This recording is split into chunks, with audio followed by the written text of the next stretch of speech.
嗱，粵語場面出現廣告招牌咧，一啲都唔出奇啊！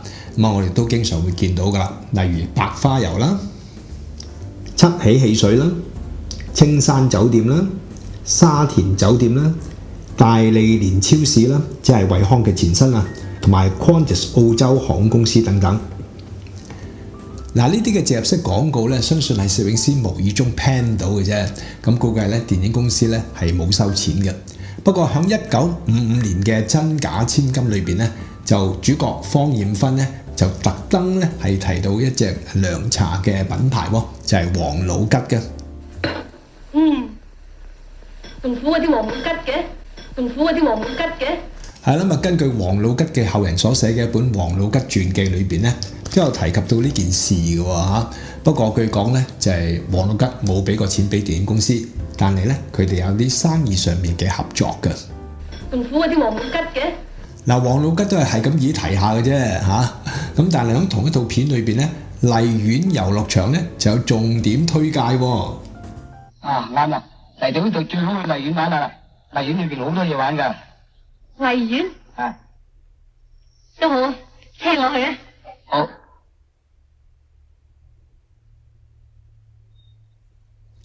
係啦，唔知道咧，荔園有冇俾錢俾呢間嘅電影公司啦？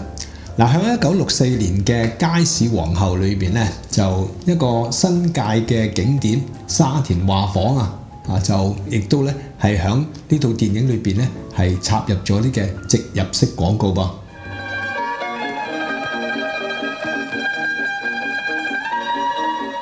乜嚟沙田畫舫食嘢啊？係咯，你肚餓啦，嚟啊！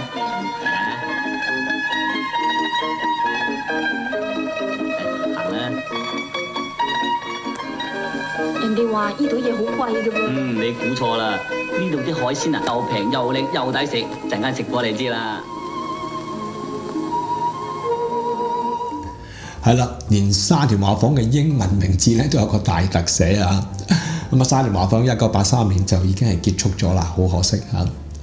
係啦，咁啊，除咗係沙田畫舫之外咧，就當時啊，響新界另一個好出名嘅景點，亦都係粵語長片經常係攞外景嘅地方，容龍別墅啊，都響1965年嘅喜結未了園裏邊咧係有重點推介㗎。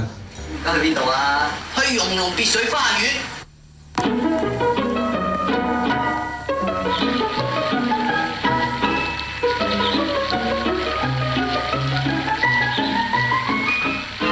哇！仲影埋隻馬騮啊，即係成套廣告片一樣啦，相信收唔少錢啦嚇。咁啊，除咗係容龍啦嚇，以及係沙田畫舫之外咧，就估唔到連一間戲院啊都要係賣下廣告嘅噃啊！呢間戲院咧就係響1963年7月19號開幕嘅，位於尖沙咀嘅新星戲院 The Sands Theatre， 唔知大家有冇去過啦？我就冇去過啊。嗱，喺1965年公映嘅《喜結未了園》裏邊咧，就有一段戲咧，就係為呢間嘅戲院咧係賣廣告㗎嚇。經理啊，我買咗張龍虎群英嘅飛，我啱啱有事又唔得閒去睇，將嚟送咗俾你去睇啦。使錢嘅我又唔客氣啦，多謝你話。唔好咁講。新星戲院。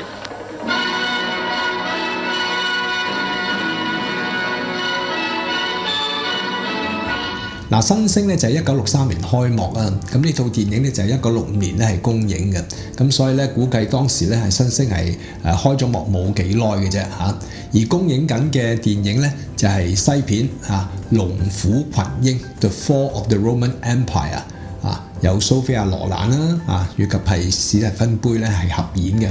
嗱，除咗係容龍別墅及係新星戲院之外咧，另一間大寶號周大福珠寶金行咧，都響喜結未了園裏邊咧係出現咗植入式嘅廣告㗎噃。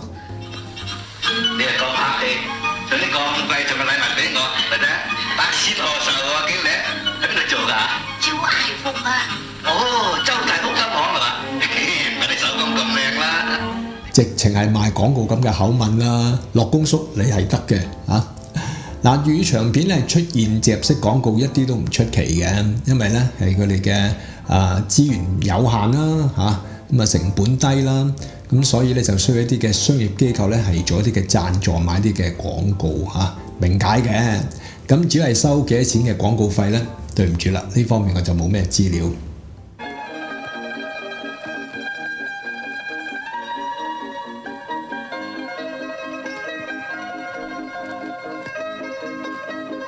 多謝收睇威廉夜冷，請 subscribe 呢個 YouTube channel 同 like 我嘅影片，亦都歡迎大家響 comment 留言一齊懷舊分享。